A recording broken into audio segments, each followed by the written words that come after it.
अस्सलामु अलैकुम व रहमतुल्लाहि व बरकातुहू।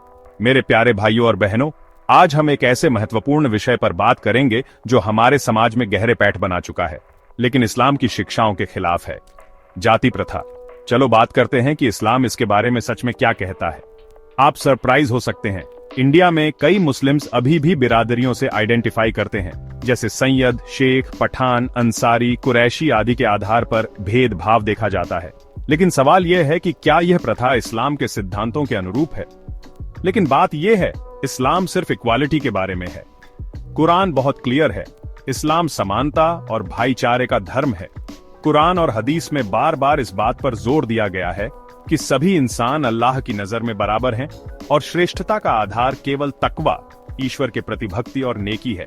आइए कुछ महत्वपूर्ण आयतों और हदीसों पर नजर डालें। सूरह अल-हुजुरात 49:13।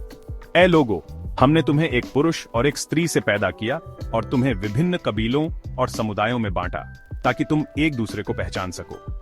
निश्चय ही अल्लाह के निकट सबसे सम्मानित वह है जो सबसे अधिक तकवा रखता है। इस आयत में साफ है कि कबीले और समुदाय केवल पहचान के लिए हैं, न कि किसी को ऊंचा या नीचा दिखाने के लिए। अल्लाह के सामने सभी बराबर हैं। सूरह आर-रूम 30:22।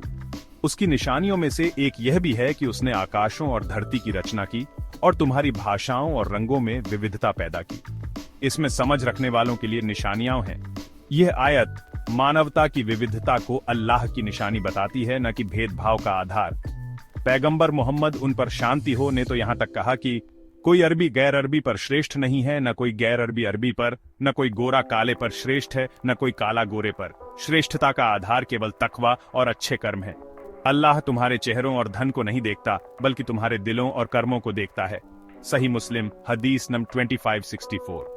तो जब हम कास्ट या बिरादरी से डिस्क्रिमिनेट करते हैं, सामाजिक बहिष्कार, कुछ बिरादरियों को सामाजिक रूप से नीचा माना जाता है, जो इस्लाम की समानता की भावना को नष्ट करता है, तो हम असल में इस्लाम जो सिखाता है उसके खिलाफ जा रहे हैं।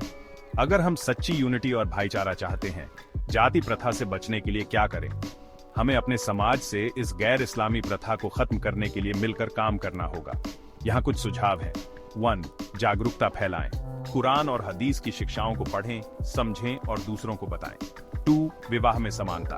विवाह के लिए धर्म और चरित्र को प्राथमिकता दें, न कि बिरादरी को। 3. सामाजिक एकता। सभी मुसलमानों को बराबर माने और सामाजिक आयोजनों में भेदभाव से बचें। 3. धार्मिक नेतृत्व की भूमिका। हमारे मौलवी और विद्वान इस प्रथा के खिलाफ बोलें और समुदाय को इस्लाम की मूल शिक्षाओं की याद दिलाएं। 4. सामाजिक सुधार। बिरादरी आधारित संगठनों को खत्म करें और समुदाय में एकता को बढ़ावा दें। तो आओ, रिस्पेक्ट को कैरेक्टर पर बेस करें, न कि कास्ट पर। क्या आपने अपने आसपास जाति प्रथा का प्रभाव देखा है? इसे खत्म करने के लिए हम और क्या कर सकते हैं? अपनी राय कमेंट में साझा करें। इस वीडियो को शेयर करें ताकि ज्यादा से ज्यादा लोग इस्लाम की सच्चाई को समझ सकें।